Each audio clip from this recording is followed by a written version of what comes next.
दोस्तों, आप सभी का स्वागत है हमारे YouTube चैनल में। दोस्तों, आज हम एक बहुत ही महत्वपूर्ण विषय पर चर्चा करेंगे, अकेले रहने की ताकत को समझो।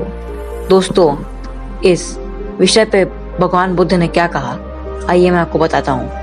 मेरी आपसे गुजारिश है वीडियो स्टार्ट करने से पहले कि वीडियो को पूरा अंत तक जरूर देखिएगा, और अगर आप हमारे चैनल पर नए हैं तो चैनल को सब्सक्राइब करके बेल नोटिफिकेशन जरूर से प्रेस करेगा और इस वीडियो के नीचे एक लाइक जरूर करेगा। तो चलिए बिना टाइम जाया किए वीडियो स्टार्ट करते हैं। भगवान बुद्ध कहते हैं, अकेलापन एक ऐसी स्थिति है जिसे मनुष्य अपनी आत्मा की गहराई को समझ सकता है। जीवन में कई बार ऐसा समय आता है जब हमें अकेलेपन का सामना करना पड़ता है, परंतु क्या आपने कभी सोचा था कि अकेलापन आपके लिए एक वरदान हो सकता है? अकेले रहने का मतलब केवल भौतिक रूप से अकेला होना नहीं है, बल्कि यह आपके भीतर की शांति को समझने और उसे अनुभव करने का समय है। जब आप अकेले होते हैं तो आपके पास आत्मनिरीक्षण का अवसर होता है।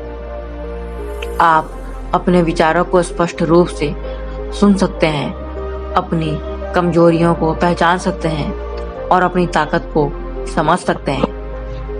बुद्ध ने कहा था, अकेले चलना बेहतर है बजाय उनके साथ जो आपके मार्ग से भटकाते हैं। इस वाक्य का अर्थ है कि जब आप अकेले होते हैं तो आप अपने जीवन का मार्गदर्शन स्वयं कर सकते हैं। आपकी सोच, आपके निर्णय और आपके कर्म आपके अपने होते हैं, और यही आपको सच्चे आनंद और शांति की ओर ले जाता है। अकेलेपन का एक शक्ति है, एक अवसर है।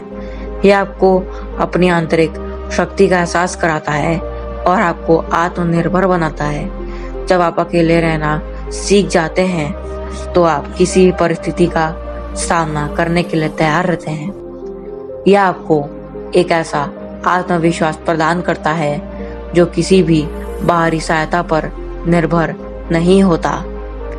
इसीलिए अकेलेपन से डरे नहीं, इसे समझें, इसे अपनाएं, क्योंकि यही वह समय है जब आप अपने आप को सबसे गहराई से जान सकते हैं और अपने भीतर की शक्ति को पहचान सकते हैं। यही वह शक्ति है जो आपको जीवन के हर चुनौती का सामना करने में सक्षम बनाती है।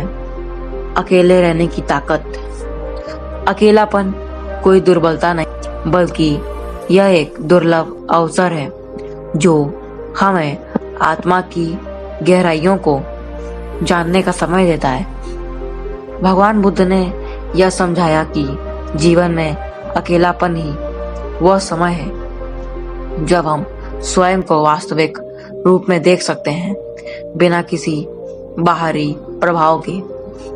जब हम दूसरों के साथ होते हैं तो हमारी सोच, हमारे विचार और यहाँ तक कि हमारे निर्णय भी किसी न किसी रूप में प्रभावित होते हैं। लेकिन जब हम अकेले होते हैं तो हम अपनी आत्मा की आवाज सुनने का अवसर देते हैं। बुद्ध ने कहा, खुद पर विजय प्राप्त करना सबसे बड़ी जीत है। जब आप अकेले होते हैं तो यह आपकी आत्मा को जानने और समझने का समय होता है। यह वह समय होता है जब आप अपने भीतर की शक्ति को पहचान सकते हैं और उसे अपने जीवन में प्रयोग कर सकते हैं। अकेले रहना हमें सिखाता है कि हम अपने लिए क्या हैं, हमारे विचार और भावनाएं हमें कैसे प्रभावित करती है और हम किस प्रकार से अपने जीवन को एक नई दिशा में ले जा सकते हैं। यह वह समय है जब हम अपने आप से सवाल पूछ सकते हैं और उनके उत्तर ढूंढ सकते हैं। जब हम अपने आप से ईमानदारी से सवाल करते हैं तो हमें अपने जीवन की सच्चाई का पता चलता है। अकेले रहना हमें एक नया दृष्टिकोण देता है। यह हमें सिखाता है कि दूसरों पर निर्भर रहने की बजाय हमें अपनी ताकत पर भरोसा करना चाहिए। यह हमें आत्मनिर्भर बनाता है और जीवन की कठिनाइयों का सामना करने के लिए हमें तैयार कराता है। भगवान बुद्ध के उपदेश हमें यह सिखाते हैं कि अकेलापन जीवन का एक नया महत्वपूर्ण हिस्सा है। यह वह समय है जब हम अपने भीतर की शक्ति को जागृत कर सकते हैं और अपने जीवन को एक नई दिशा में ले जा सकते हैं। अकेलेपन से भागने की बजाय हमें इसे गले लगाना चाहिए और इसका पूरा लाभ उठाना चाहिए। याद रखें, अकेलापन ही वह समय है जब हम अपने वास्तविक स्वरूप को पहचान सकते हैं। जब आप अकेले रहना सीख जाते हैं तो आप किसी भी परिस्थिति में मजबूत बने रह सकते हैं। यही वह शक्ति है जो आपको हर मुश्किल का सामना करने में सक्षम बनाती है। इस प्रकार के विस्तार से श्रोता को अकेलापन का सकारात्मक पक्ष समझने और उसे जीवन में अपनाने की प्रेरणा मिलेगी। तो दोस्तों, आपको हमारा यह मोटिवेशनल स्पीच कैसा लगा? अगर पसंद आया हो तो वीडियो को एक लाइक करके चैनल को सब्सक्राइब जरूर करिएगा। तो चलिए मिलते हैं किसी नए वीडियो, किसी नए टॉपिक के साथ। तब तक के लिए सभी को नमो बुद्धाय।